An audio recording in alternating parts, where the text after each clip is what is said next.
I'm Katie Wells, host of the Maximized Minimalist podcast. I escaped the hamster wheel of modern-day motherhood, overwhelmed by clutter and buried under the mental load. Now I live in a home that feels calm, manageable, and made for real life. I have margin in my days, energy for who matters most, and time for slow mornings and silly dance parties in the kitchen with my family. With over 5 million listens, the show has helped women around the world turn their homes into their happy place. Around here, we simplify for more peace, more presence, and more joy. We choose grace over guilt and progress over perfection. And we believe your home should give back more than it takes. I'm here to help you do the same. Come along with me and my guests as we share the real stories, habits, and strategies that help you lighten the load from the inside out. Pull up a seat, friend, and let's do this together. Ready, set, simplify. Hey, quick heads up because I do not want you to miss this. In honor of Independence Day, the Clutter Cure, my most popular course, is 50% off this week only. This is your chance to finally gain independence from clutter.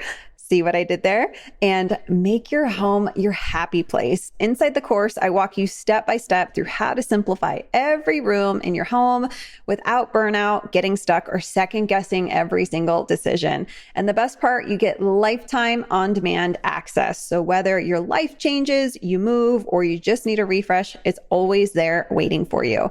The course only goes on sale once a year. So if you've been waiting for a sign, this is it. It's just $77 this week only, and the link is going to be for you in the show notes.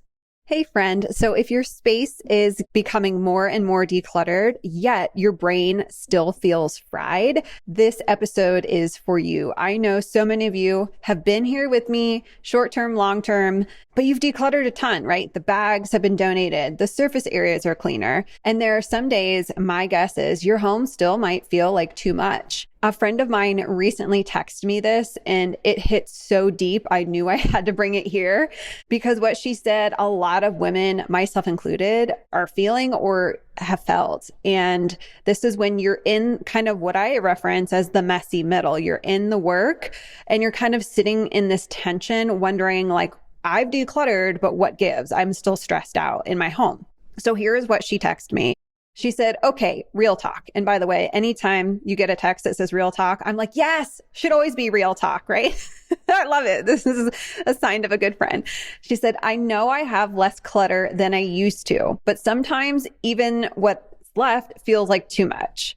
Today I was in my son's room and there were tiny plastic pieces everywhere. And I literally wanted to hyperventilate. I just kept thinking, is this me being too sensitive, or do I need to ignore my own desire for less clutter and just accept that this is life with kids? And this is the tension I'm talking about, friend. Like, it is one of the most common things I hear from women who've already started making strides. And I want to unpack this question because it's layered and it's nuanced. And really, I could answer in 8 million ways, but I want to give you some tangible ideas to keep you moving forward. I want to start off with like a Katie coaching moment, because in my humble opinion, what we're talking about within this question and this tension isn't just the stuff. It's like the nervous system activation that my friend said. She's like, I want to hyperventilate. Like, we've all experienced that where we feel our cortisol levels rise when we see mess or clutter. So I want to start off, as always, like her question, this is so valid. And she's not being picky. She's not asking too much. She's someone who, like all of us here, is working to create more space and more calm. And now she and we tend to feel it more when that piece gets disrupted. And here's a truth. When we've decluttered and created more visual white space in our homes, I think a lot of us become more attuned to what's not working. And that is not hypersensitivity. That is more alignment. It is like when your check engine light comes on, it's like, oh, note to self, like something has to change. And we'll talk about some ideas for that. So the goal here, I don't think, isn't to just ignore your reaction. It's to get curious about it. And these are the exact questions I offered for her, which she really, really loved.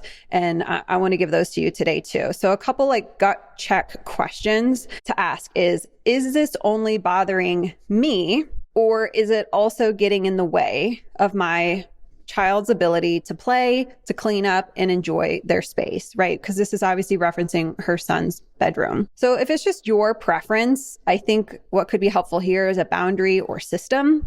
And if it's impacting your child too, that's a cue for action.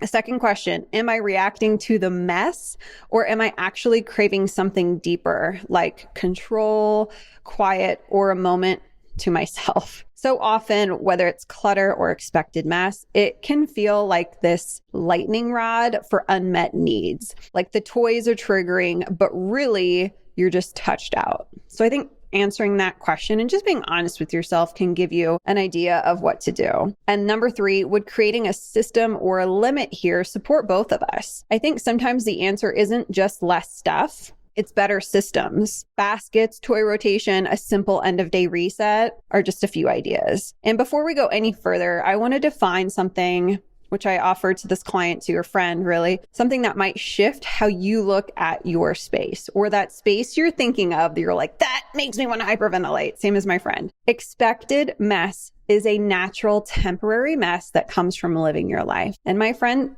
she was like, this isn't really clutter. The items, the little tiny plastic pieces, look, those are things he uses to play. And so this is expected mess. It's not true clutter. And understanding and remembering the difference is so important, right? The dishes after dinner, the toys on the floor, the plastic pieces after your kiddo's playing with the toys, the jacket on the chair after you walk in. Clutter, on the other hand, is the stuff that lingers. It is not serving you. It is not serving your child. It takes up mental, emotional, and physical space. And here's the kicker. Expected mess doesn't need to be decluttered. It needs to be reset. It needs a boundary. It needs a simple system, right? Clutter needs a decision.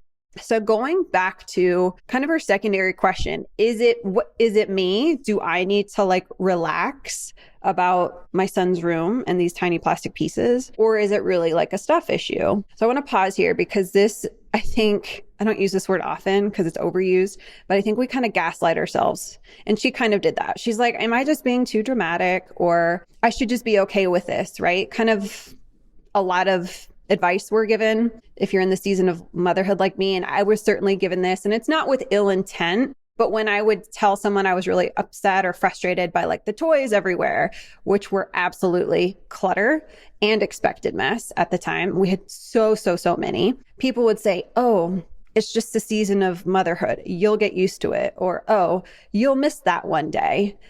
And both things can be true.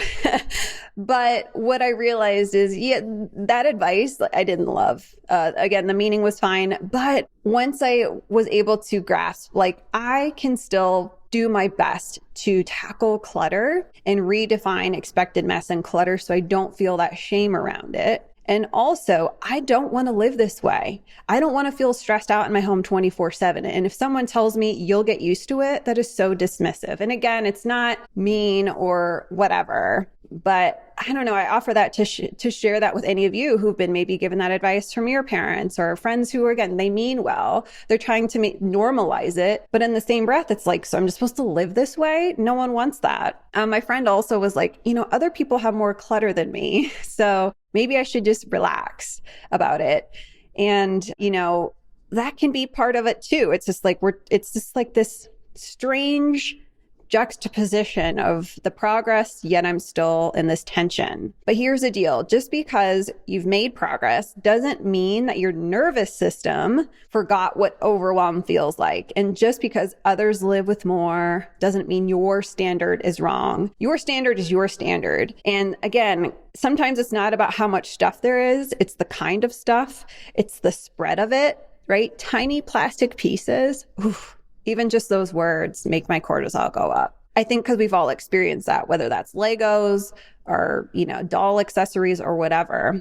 blocks, the lack of containment. And there's a difference between clutter and that expected mess, right? Visual and that visual aspect, the sensory overload. And when we feel that, that's when we get that trigger, that nervous system activation. So a reframe I'd love to offer you, and, really is a continuation of a long conversation I had with my friend, is related to nervous system activation, because you might have less clutter than ever, but if your environment or parts of it feel overstimulating, something's off. And in my humble opinion, it means you're ready for the next layer of discernment. So this is the dance, right? Expected mess and true clutter. I asked her, is this expected mess or true clutter? And she answered very quickly, the clutter is mostly gone. He can clean it up in 2 minutes. It's not impacting him, right? We went through those 3 questions. And she goes, and I don't feel shame when I see those tiny plastic. This isn't like I feel bad about myself or I'm a failure. Okay, great.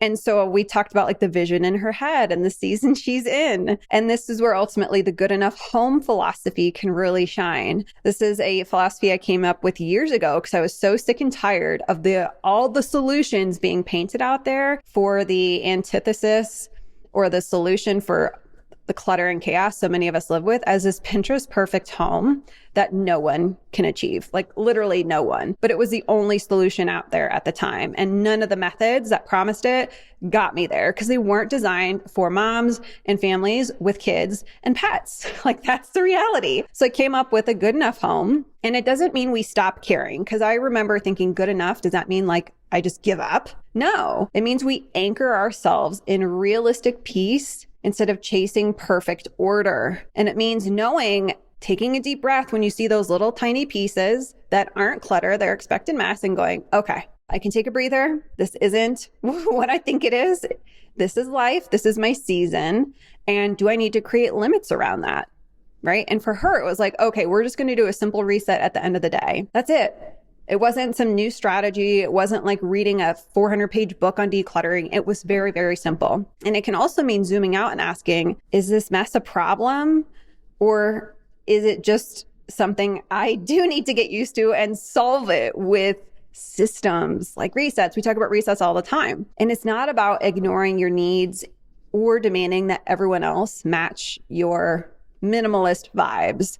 I've had students like this, and I will say that they are constantly stressed, and every little pile or any little piece of disorder agitates them and increases that cortisol because they want that perfection. That isn't the point. And I get it. And if that's you, you're like, I still want everything. That's fine. What I do is I have my one spot. Like, do not touch this one spot. It can't be the whole home because then no one can live there.